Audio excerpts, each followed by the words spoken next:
আমার জীবনে সেই একটা অদ্ভুত ব্যাপার সেবার ঘটেছিল। বছর তিনেক আগেকার কথা। আমাকে বরিশালের ওধারে যেতে হয়েছিল একটা কাজে। ওই অঞ্চলের একটা গঞ্জ থেকে বেলা প্রায় 12টার সময় নৌকোয় উঠলাম। আমার সঙ্গে এক নৌকোয় বরিশালের এক ভদ্রলোক ছিলেন। গল্পে গুজবে সময় কাটতে লাগলো। সময়টা পুজোর পরই। দিনটা মেঘলা মেঘলা, মাঝে মাঝে টিপটিপ করে বৃষ্টিও পড়তে শুরু করলো। সন্ধ্যের কিছু আগে কিন্তু আকাশটা অল্প পরিষ্কার হয়ে গেল। ভাঙা ভাঙা মেঘের মধ্যে দিয়ে চতুর্দশীর চাঁদের আলো অল্প অল্প প্রকাশ হল। সন্ধে হওয়ার সঙ্গে সঙ্গে আমরা বড় নদী ছেড়ে একটা খালে পড়লাম। শোনা গেল খালটা এখান থেকে আরম্ভ হয়ে নোয়াখালীর উত্তর দিয়ে একেবারে মেঘনায় মিশেছে। পূর্ববঙ্গে সেই আমার নতুন যাওয়া। চোখে কেমন সব একটু নতুন ঠেকতে লাগলো। অপরিসর খালের দুধারে বৃষ্টি স্নাত কেয়ার জঙ্গলে মেঘে আধা ঢাকা চতুর্দশীর জ্যোৎস্না ছিকছিক করছিল। মাঝে মাঝে নদীর ধারে বড় বড় মাঠ, সতী, বেত, ফার্ন গাছের বন জায়গায় জায়গায় খালের জলে ঝুঁকে পড়েছে। বাইরে একটু ঠান্ডা থাকলেও আমি ছইয়ের বাইরে বসে দেখতে দেখতে যাচ্ছিলাম। বরিশালের সে অংশটা সুন্দরবনের কাছাকাছি। ছোট ছোট খাল ও নদী চারিধারে। সমুদ্র খুব দূরে নয়, 10-15 মাইল দক্ষিণ পশ্চিমেই হাতিয়া ও সন্দ্বীপ। আরো একটু রাত হলো। খালের দুপারের নির্জন জঙ্গল অস্ফুট জ্যোৎস্নায় কেমন যেন অদ্ভুত দেখাতে লাগলো।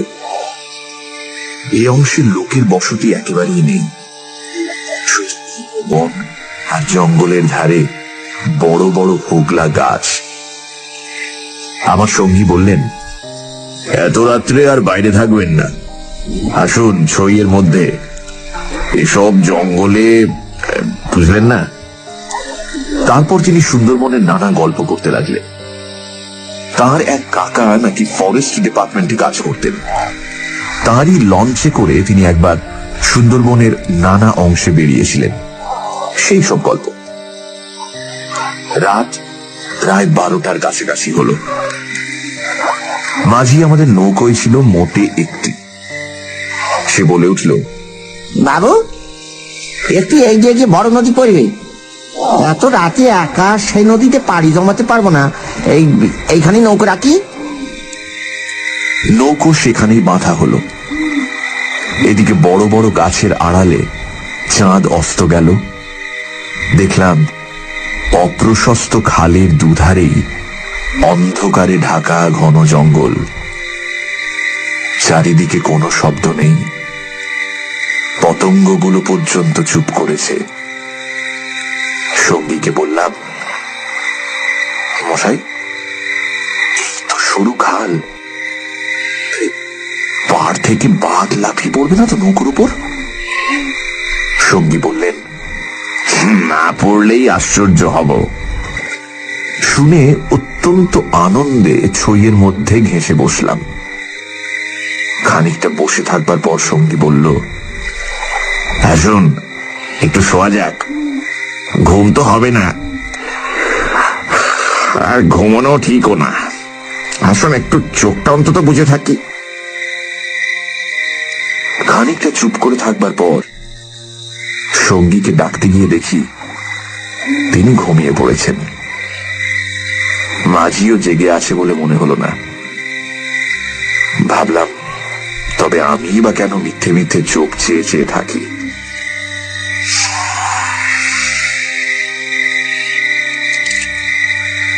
তারপর যা ঘটল সেটি আমার জীবনের এক অদ্ভুত অভিজ্ঞতা।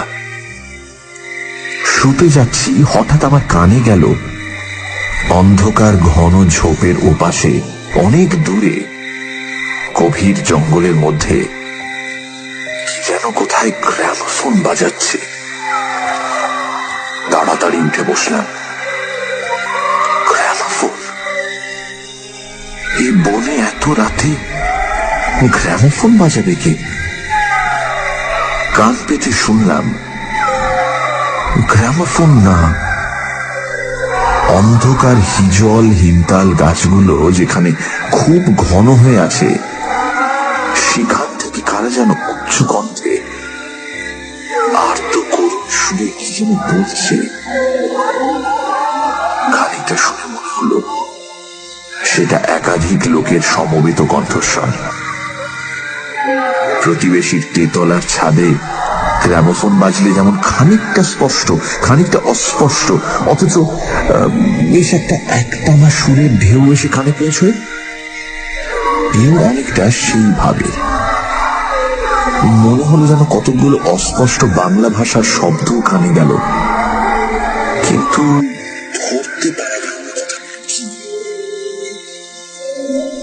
শব্দটা মাত্র মিনিট খানিক স্থায়ী হলো, তারপরই অন্ধকার বনভূমি যেমন নিস্তব্ধ ছিল আবার তেমনি নিস্তব্ধ হয়ে গেল। তাড়াতাড়ি ছইয়ের বাইরে এলাম। চারিপাশের অন্ধকার মতন কালো, বনভূমি নীরব, শুধু নৌকোর তলায় ভাটার জল কলকল করে বাঁধছে। আর শেষ রাতের বাতাসে জলের ধারে কেয়া ঝোপে এক ধরনের অস্পষ্ট শব্দ হচ্ছে। পাড় থেকে দূরে হিজল গাছের কালো গুঁড়িগুলোর অন্ধকারে এক অদ্ভুত চেহারা হয়েছে। ভাবলাম সঙ্গীদের ডেকে তুলি, আবার ভাবলাম বেচারিটা ঘুমোচ্ছে, ডেকে কি হবে, তার চেয়ে বরং নিজে জেগে বসে থাকি। দাঁড়িয়ে দাঁড়িয়ে একটা সিগারেট ধরালাম, তারপর আবার ছইয়ের মধ্যে ঢুকতে যাব এমন সময় সেই অন্ধকারে ঢাকা বিশাল বনভূমির কোন অংশ থেকে সুস্পষ্ট উচ্চ আর্ত করুণ কণ্ঠের মতো তীক্ষ্ণ স্বর তীরের মতন জমাট অন্ধকারের বুক চিরে আকাশে উঠল।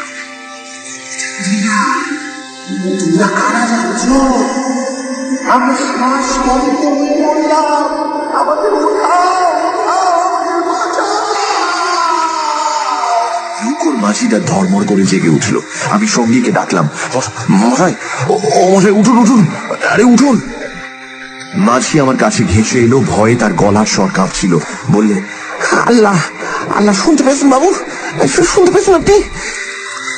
সঙ্গী উঠে জিজ্ঞাসা করলো, কি মশাই, ডাকলেন কেন? কোন জানোয়ার টানোয়ার নাকি? আমি ব্যাপারটা বললাম।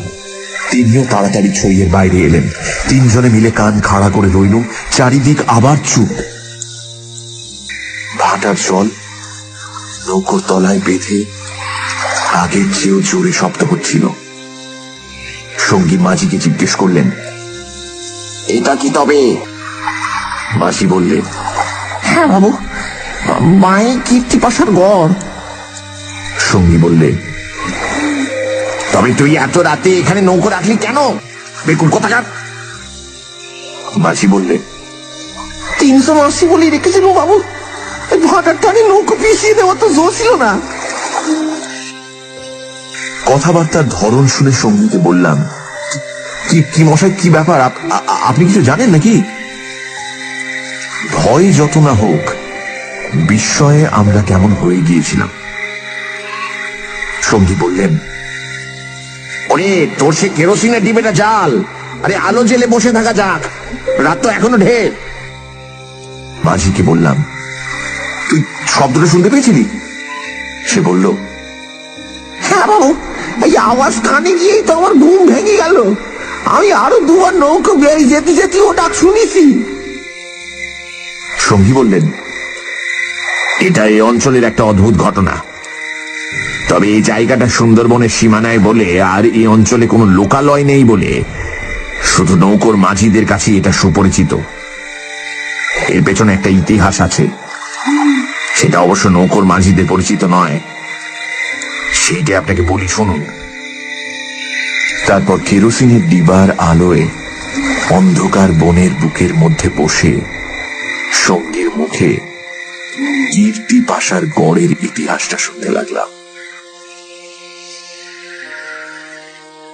৩০০ বছর আগের কথা। মুনিম খাঁ তখন গৌড়ের সুবেদার। এই অঞ্চলে তখন 12 ভূঁইয়ার 2 প্রতাপশালী ভূঁইয়া রাজা রামচন্দ্র রায় ও ঈসা খাঁ মসনদে আলীর খুব প্রতাপ। মেঘনার মোহনার বাহির সমুদ্র, যাকে এখন সন্দ্বীপ চ্যানেল বলে, সেখানে তখন মগ আর পর্তুগিজ জলদস্যুরা শিকারের খোঁজে ওত পেতে বসে থাকত। সে সময় এখানে এরকম জঙ্গল ছিল না। এই সমস্ত জায়গা কীর্তি রায়ের অধিকারে ছিল। এইখানে তার সুদৃঢ় দুর্গ ছিল। মগ জলদস্যুদের সঙ্গে তিনি অনেকবার লড়েছিলেন। তার অধীনে সৈন্য সামন্ত, কামান, যুদ্ধের কোষা সবই ছিল। সন্দ্বীপ তখন ছিল পর্তুগিজ জলদস্যুদের প্রধান আড্ডা। এদের আক্রমণ থেকে আত্মরক্ষা করবার জন্য এই অঞ্চলের সকল জমিদারকেই সৈন্যদল দৃঢ় করে করতে হতো। এ বনের পশ্চিম ধার দিয়ে তখন আরেকটা খাল বড় নদীতে পড়ত। বনের মধ্যে তার চিহ্ন এখনো আছে। কীর্তি রায় অত্যন্ত অত্যাচারী এবং দুর্ধর্ষ জমিদার ছিলেন। তার রাজ্যে এমন সুন্দর মেয়ে কমই ছিল যে তার অন্তঃপুরে একবার না ঢুকেছে। তাছাড়া তিনি নিজেও এক প্রকার জলদস্যুই ছিলেন। তার নিজের অনেকগুলো বড় ছিপ অর্থাৎ ছোট নৌকো ছিল। কীর্তি রায়ের পাশের জমিদারি ছিল কীর্তি রায়ের বন্ধুর। এরা ছিলেন চন্দ্রদ্বীপের রাজা রামচন্দ্র রায়ের পত্তনিদার। অবশ্য সে সময় অনেক পত্তনিদারের ক্ষমতা এখনকার স্বাধীন রাজাদের চেয়ে বেশি ছিল।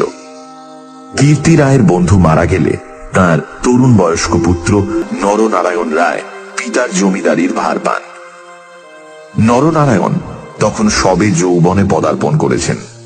অত্যন্ত সুপুরুষ, বীর এবং শক্তিমান। নরনারায়ণ কীর্তি রায়ের পুত্র চঞ্চল রায়ের সমবয়সী ও বন্ধু। সেবার কীর্তি রায়ের নিমন্ত্রণে নরনারায়ণ রায় তাঁর রাজ্যে দিন কতকের জন্য বেড়াতে এলেন। চঞ্চল রায়ের তরুণী পত্নী লক্ষ্মী দেবী স্বামীর বন্ধু নরনারায়ণকে দেওরের মতন স্নেহের চোখে দেখতে লাগলেন। 2-1 দিনের মধ্যেই কিন্তু সে স্নেহের চোটে নরনারায়ণকে বিব্রত হয়ে উঠতে হলো। নরনারায়ণ রায় তরুণ বয়স্ক হলেও একটু গম্ভীর প্রকৃতির। বিদ্যুৎ চঞ্চলা তরুণী বন্ধু পত্নীর ব্যঙ্গ পরিহাসে গম্ভীর প্রকৃতি নরনারায়ণের মান বাঁচিয়ে চলা দুষ্কর হয়ে পড়ল। স্নান করে উঠেছেন, মাথার পাগড়ি খুঁজে পাওয়া যায় না। নানা জায়গায় খুঁজে হয়রান হয়ে তার আশা ছেড়ে দিয়ে বসে আছেন। হঠাৎ কখন নিজের বালিশ তুলতে গিয়ে দেখেন তার নিচেই পাগড়ি চাপা আছে, যদিও এর আগেও তিনি বালিশের নিচেই খুঁজেছেন। তার প্রিয় তলোয়ারটা দুপুর থেকে বিকেলের মধ্যে 5 বার হারিয়ে গেল। আবার 5 বারই সম্পূর্ণ অপ্রত্যাশিত জায়গা থেকে খুঁজে পাওয়া গেল। পানে এমন সব জিনিসের সমাবেশ হতে লাগলো যা কোনো কালেই পানের উপকরণ নয়। বন্ধু পত্নীর সঙ্গে কিছুতেই এঁটে উঠতে না পেরে অত্যাচার জর্জরিত নরনারায়ণ রায় ঠিক করলেন তার বন্ধুর স্ত্রীটি একটু ছিটগ্রস্ত। বন্ধুর দুর্দশায় চঞ্চল রায় মনে মনে খুশি হলেও বাইরের স্ত্রীকে বললেন, 2 দিনের জন্য এসেছে বেচারি, ওকে তুমি যে রকম বিব্রত করে তুলেছ ও আর কখনো এখানে আসবে না। দিন কয়েক এরকম কাটবার পর কীর্তি রায়ের আদেশে চঞ্চল রায়কে কি একটা কাজে হঠাৎ গৌড়ে যাত্রা করতে হলো। নরনারায়ণ রায়ও বন্ধুর স্ত্রী কখন যে কি করে বসে সেই ভয়ে কয়েকদিন কাটানোর পর নিজের বজরায় উঠে হাঁপ ছেড়ে বাঁচলেন। যাবার সময় লক্ষ্মী দেবী বলে দিলেন, এবার আবার যখন আসবে ভাই, এমন একটা বিশ্বাসী লোক সঙ্গে এলো যে রাত দিন তোমার জিনিসপত্র ঘরে বসে পাহারা দেবে, বুঝলে? নরনারায়ণ রায়ের বজরা রায়মঙ্গলের মোহনা ছাড়িয়ে যাবার একটু পরেই জলদস্যুদের দ্বারা আক্রান্ত হল। তখন দুপুরবেলা সমুদ্রের সেই অংশে এমন কোন নৌকো ছিল না যারা সাহায্য করতে আসতে পারে। সেটা রায়মঙ্গল আর কালাবদর নদীর মুখ। সামনেই সমুদ্র, সন্দীপ চ্যানেল জলদস্যুদের প্রধান ঘাঁটি। নরনারায়ণের বজ্রার রক্ষীরা কেউ হত হলো, কেউ সাংঘাতিক জখম। নিজে নরনারায়ণ দস্যুদের আক্রমণ প্রতিহত করতে গিয়ে হাঁটুতে কিসের খোঁচা খেয়ে অজ্ঞান হয়ে পড়লেন। জ্ঞান হবার পর দেখতে পেলেন তিনি এক অন্ধকার জায়গায় শুয়ে আছেন। তার সামনে কি যেন একটা বড় নক্ষত্রের মতন জ্বলছে। খানিকক্ষণ জোরে চোখের পলক ফেলবার পর তিনি বুঝলেন যাকে তারা বলে মনে হয়েছিল তা আসলে একটি ছোট জানালা থেকে ঢুকে আসা বাইরের আলো। নরনারায়ণ দেখলেন তিনি একটি অন্ধকার ঘরের ভেজা মেঝের উপর শুয়ে আছেন। ঘরের দেয়ালের জায়গায় জায়গায় সবুজ শ্যাওলার দল গজিয়েছে। আরো কদিন, আরো কটা রাত কেটে গেল। কেউ তার জন্য কোনো খাবার আনলো না। তিনি বুঝলেন যারা তাকে এখানে এনেছে তাকে না খেতে দিয়ে মেরে ফেলাই তাদের উদ্দেশ্য। মৃত্যু, সামনে নির্মম মৃত্যু। সেদিনটাও কেটে গেল। আঘাতজনিত ব্যথায় এবং ক্ষুধা তৃষ্ণায় অবসন্ন নরনারায়ণের চোখের সামনে থেকে জানালার শেষ আলোটাও মিলিয়ে গেল। তিনি অন্ধকার ঘরের পাথরের মেঝেতে শুয়ে অধীরভাবে মৃত্যুর অপেক্ষা করতে লাগলেন। অনেকক্ষণ পরে, কতক্ষণ পরে তা তিনি বুঝতে পারলেন না, হঠাৎ আলো চোখে লেগে তার তন্দ্রা ঘোর কেটে গেল। বিস্মিত নরনারায়ণ চোখ মেলে দেখলেন তার সামনে প্রদীপ হাতে দাঁড়িয়ে তার বন্ধু স্ত্রী লক্ষ্মী দেবী। কথা বলতে গিয়ে লক্ষ্মী দেবীর ইঙ্গিতে নরনারায়ণ থেমে গেলেন। লক্ষ্মী দেবী হাতের প্রদীপটি আঁচল দিয়ে ঢেকে নরনারায়ণকে তার অনুসরণ করতে ইঙ্গিত করলেন। এবার নরনারায়ণের সন্দেহ হলো এসব স্বপ্ন নয় তো। কিন্তু ওই যে দীপশিখার উজ্জ্বল আলোয় ভিজে দেয়ালে সবুজ শ্যাওলার দল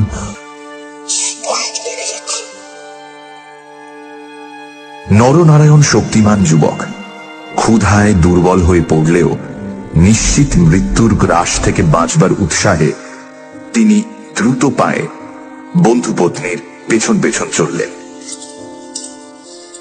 একটা বাঁকা পাথরের সিঁড়ি দিয়ে উপরে উঠে একটি দীর্ঘ সুড়ঙ্গ পার হবার পর তিনি দেখলেন যে তারা কীর্তি রায়ের প্রাসাদের সামনের খাল ধারে এসে পৌঁছেছেন। লক্ষ্মী দেবী একটা ছোট বেতে বোনা থলি বার করে তার হাতে দিয়ে বললেন, এতে খাবার আছে, এখানে খেও না। তুমি সাঁতার জানো, খাল পার হয়ে ওপারে গিয়ে কিছু খেয়ে নাও, তারপর যত শিগগির পারো পালিয়ে যাও। ব্যাপারটা কি নরনারায়ণ রায় একটু একটু করে বুঝলেন। তার বিস্তৃত জমিদারি কীর্তি রায়ের জমিদারির পাশেই এবং তার অবর্তমানে কীর্তি রায় ভবিষ্যৎ জমিদার।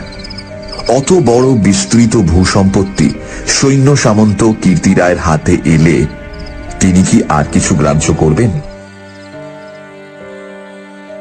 প্রদীপের আলোয় নরনারায়ণ দেখলেন তার বন্ধুপত্নীর মুখে সে চটুল হাসি রেখার চিহ্ন নেই। তার মুখখানি সহানুভূতিতে ভরা মাতৃমুখের মতন স্নেহ কোমল হয়ে এসেছে। তাদের চারপাশে গাঢ় অন্ধকার, মাথার উপর আকাশের বুক চিরে দিগন্ত বিস্তৃত উজ্জ্বল ছায়াপথ। কাছেই খালের জল জোর ভাটার টানে তীরের হোগলা গাছ দুলিয়ে কলকল শব্দে বড় নদীর দিকে ছুটেছে। নরনারায়ণ আবেগপূর্ণ সুরে জিজ্ঞাসা করলেন, বৌঠাকুর, চঞ্চল কি এর মধ্যে আছে? লক্ষ্মী দেবী বললেন, না ভাই, তিনি কিছু জানেন না। এই সব শ্বশুর ঠাকুরের কীর্তি, এই জন্যই তাকে অন্য জায়গায় পাঠিয়েছেন। এখন আমার মনে হচ্ছে গৌট সব মিথ্যে। নরনারায়ণ দেখলেন লজ্জায় দুঃখে তার বন্ধু পত্নীর মুখ বিবর্ণ হয়ে উঠেছে। লক্ষ্মীদেবী আবার বললেন, আমি আজ জানতে পারি কীর্তিগড়ের পাইক সর্দার আমার মা বলে, তাকে দিয়ে দুপুর রাতের পাহারা সব সরিয়ে রেখে দিয়েছিলাম, তাই। নরনারায়ণ বললেন, বউ ঠাকুরন, আমার এক বোন ছেলেবেলায় মারা গিয়েছিল, তুমি আমার সেই বোন, আজ আবার ফিরে এলে। লক্ষ্মীদেবীর পদ্মের মতো মুখখানি চোখের জলে ভেসে গেল। একটু ইতস্তত করে বললেন, ভাই, বলতে সাহস পাই না, তবু একটা কথা বলছি, বোন বলে যদি রাখো। নরনারায়ণ জিজ্ঞাসা করলেন, কি কথা বউ ঠাকুরন? লক্ষ্মীদেবী বললেন, তুমি আমার কাছে বলে যাও ভাই যে শ্বশুর ঠাকুরের কোনো অনিষ্ট চিন্তা তুমি করবে না। নরনারায়ণ রায় একটুখানি কি যেন ভাবলেন, তারপর বললেন, তুমি আমার প্রাণ দিলে বউ ঠাকুরন, তোমার কাছে বলে যাচ্ছি, তুমি বেঁচে থাকতে আমি তোমার শ্বশুরের কোনো অনিষ্ট চিন্তা করব না। বিদায় নিতে গিয়ে নরনারায়ণ একবার জিজ্ঞাসা করলেন, বউ ঠাকুরন, তুমি ফিরে যেতে পারবে তো? লক্ষ্মীদেবী বললেন, আমি ঠিক যাব, তুমি কিন্তু যত দূর পারো সাঁতরে গিয়ে তারপর ডাঙে উঠে চলে যাও। নরনারায়ণ রায় সেই ঘন কৃষ্ণ অন্ধকারের মধ্যে নিঃশব্দে খালের জলে পড়ে মিলিয়ে গেলেন। লক্ষ্মীদেবীর প্রদীপটা অনেকক্ষণ বাতাসে নিভে গিয়েছিল। তিনি অন্ধকারের মধ্যে দিয়ে শ্বশুরের গড়ের দিকে ফিরলেন। একটু দূরে গিয়েই তিনি দেখতে পেলেন পাশের ছোট খালটায় দুখানা ছিপ মশালের আলোয় সজ্জিত হচ্ছে। ভয়ে তার বুকের রক্ত জমে গেল। এরা কি তবে জানতে পেরেছে? দ্রুত পায়ে অগ্রসর হয়ে গুপ্ত সুড়ঙ্গের মুখে এসে তিনি দেখলেন সুড়ঙ্গের পথ খোলাই আছে। তিনি তাড়াতাড়ি সুড়ঙ্গের মধ্যে ঢুকে পড়লেন। কীর্তি রায় বুঝতেন নিজের হাতের আঙুলও যদি বিষাক্ত হয়ে ওঠে তো তাকে কেটে ফেলাই সমস্ত শরীরের পক্ষে মঙ্গল। পরদিন আবার দিনের আলো ফুটে উঠল, কিন্তু লক্ষ্মী দেবীকে আর কোনদিন কেউ দেখেনি। রাতের হিংস্র অন্ধকার তাকে গ্রাস করে ফেলেছিল।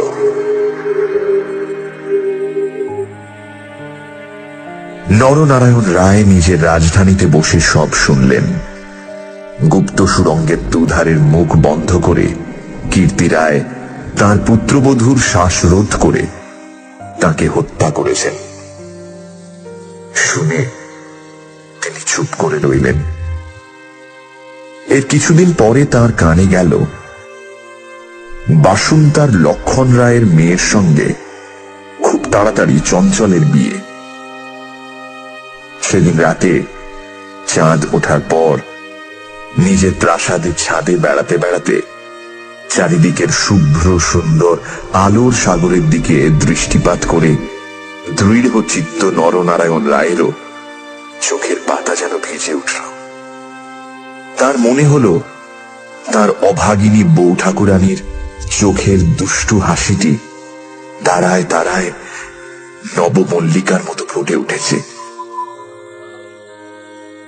নরনারায়ণ রায়ের পূর্বপুরুষেরা ছিলেন দুর্ধর্ষ দস্যু।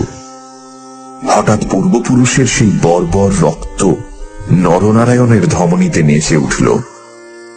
তিনি মনে মনে বললেন, আমার অপমান আমি একরকম ভুলেছিলাম বউ ঠাকুর, তোমার অপমান আমি সহ্য করব না কখনোই।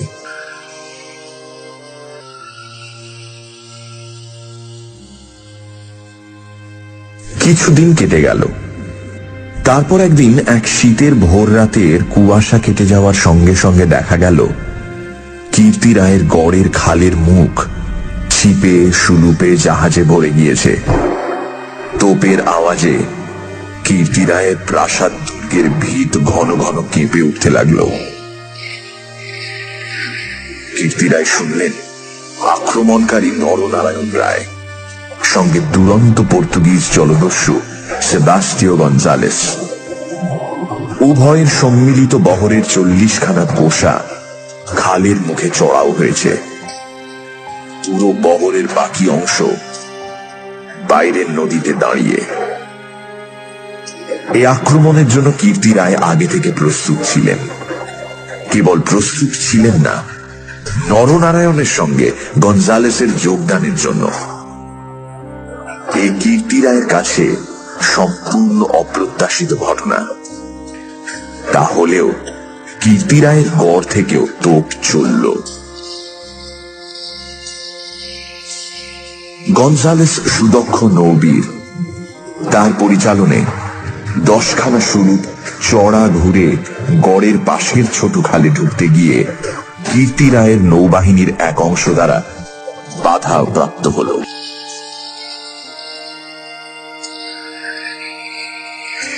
গড়ের কামান সেদিকে এত প্রখর যে খালের মুখে দাঁড়িয়ে থাকলে বহর মারা পড়ে। গঞ্জালেস 2খানা কামানবাহী সুলুক ছোট খালের মুখে রেখে বাকিগুলো সেখান থেকে ঘুরিয়ে এনে চড়ার পিছনে দাঁড় করালো। গঞ্জালেসের অধীনস্থ অন্যতম জলদস্যু মাইকেল রোজারিও ডি ভেগা এই ছোট বহর খালের মধ্যে ঢুকিয়ে গড়ের পশ্চিম দিক আক্রমণ করবার জন্য তৈরি হল। অতর্কিত আক্রমণে কীর্তি রায়ের নৌবাহিনী শত্রু বহর দ্বারা ছিপি আঁটা বোতলের মতন খালের মধ্যেই আটকে গেল। বাইরের বড় নদীতে গিয়ে যুদ্ধ দেবার মতন ক্ষমতা তাদের আদৌ রইল না। তবুও তাদের বিক্রমে রোজারিও অনেকক্ষণ পর্যন্ত কিছু করে উঠতে পারলেন না। কীর্তি রায়ের নৌবহর দুর্বল ছিল না।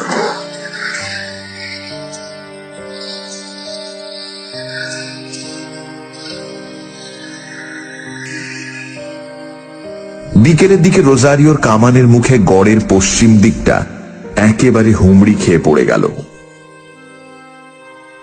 নরনারায়ণ রায় দেখলেন প্রায় 30খানা কোষা জখম অবস্থায় খালের মুখে পড়ে। কীর্তি রায়ের গড়ের কামানগুলো সব চুপ। নদীর দুপাড় ঘিরে সন্ধে নেমে আসছে। উপরে নিস্তব্ধ নীল আকাশে কেবলমাত্র এক ঝাঁক শকুনি কীর্তি রায়ের গড়ের উপর চক্রাকারে ঘুরছে। হঠাৎ নরনারায়ণ রায়ের চোখের সামনে বন্ধু পত্নীর কাতর মিনতিপূর্ণ সেই চোখ দুটি মনে পড়ল। তীব্র অনুশোচনায় তার মন তখনই ভরে উঠল। তিনি করেছেন কি? এই রকম করে কি তিনি তার স্নেহময়ী প্রাণদাত্রীর শেষ অনুরোধ রাখতে এসেছেন? নরনারায়ণ রায় হুকুম জারি করলেন, কীর্তি রায়ের পরিবারের এক প্রাণীরও যেন প্রাণহানি না হয়। একটু পরেই সংবাদ এলো গড়ের মধ্যে কেউ নেই। নরনারায়ণ রায় বিস্মিত হলেন। তিনি তক্ষণি নিজে গড়ের মধ্যে ঢুকলেন। তিনি এবং গঞ্জালেস গড়ের সমস্ত অংশ তন্ন তন্ন করে খুঁজলেন। দেখলেন সত্যি কেউ নেই। পর্তুগিজ বহরের লোকেরা গড়ের মধ্যে লুটপাট করতে গিয়ে দেখলেন মূল্যবান জিনিসপত্র বড় কিছু নেই। পরদিন দ্বীপ্রহর পর্যন্ত লুটপাট চলল। কীর্তি রায়ের পরিবারের একটি প্রাণীরও সন্ধান পাওয়া গেল না। দুপুরে কেবলমাত্র 2খানা খালের মুখে পাহারা রেখে নরনারায়ণ রায় ফিরে চলে গেলেন। এই ঘটনার দিন কয়েক পরে পর্তুগিজ জলদস্যুর দল লুটপাট করে চলে গেলে কীর্তি রায়ের এক কর্মচারী গড়ের মধ্যে প্রবেশ করে। আক্রমণের দিন সকালেই এই লোকটি গড় থেকে আরো অনেকের সঙ্গে পালিয়েছিল। ঘুরতে ঘুরতে একটা বড় থামের আড়ালে সে দেখতে পেল একজন আহত মুমূর্ষু লোক তাকে ডেকে কি যেন একটা বলবার চেষ্টা করছে। কাছে গিয়ে সে লোকটাকে চিনতে পারল। লোকটি কীর্তি রায়ের পরিবারের এক বিশ্বস্ত পুরনো কর্মচারী। তার মৃত্যুকালীন অস্পষ্ট কথায় আগন্তুক কর্মচারীটি মোটামুটি যা বুঝল তাতেই তার কপাল ঘেমে উঠল। সে বুঝল কীর্তি রায় তার পরিবারবর্গ এবং ধনরত্ন নিয়ে মাটির নিচের এক গুপ্ত স্থানে আশ্রয় নিয়েছেন এবং এই লোকটি, একমাত্র এই লোকটি তার সন্ধান জানে। তখনকার আমলে কেউ এই গুপ্ত পথগুলি না খুলে দিলে সেখান থেকে বেরুবার উপায় কিন্তু ছিল না।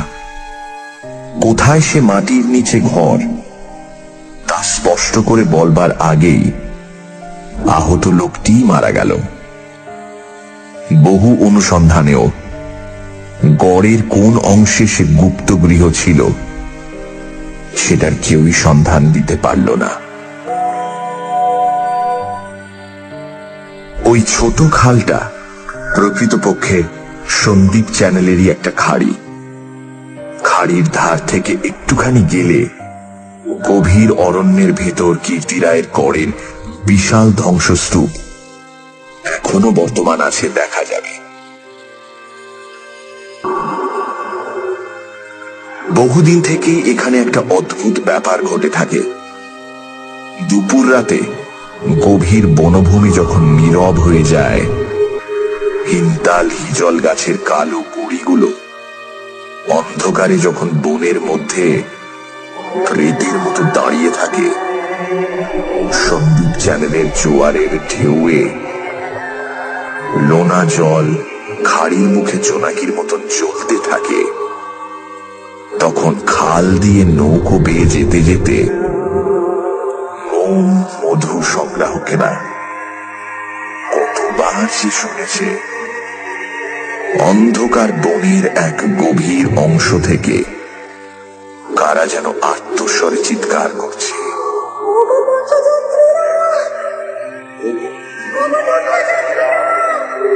আমরা যেখানে শাসন বসে মারা গেলাম, দয়া করে আমাদের তোলো, দয়া করে আমাদের তোলো, আমাদের তোলো, আমাদের তোলো। ভয়ে বেশি রাতে এ পথে কেউ নৌকা বাইতে চায় না।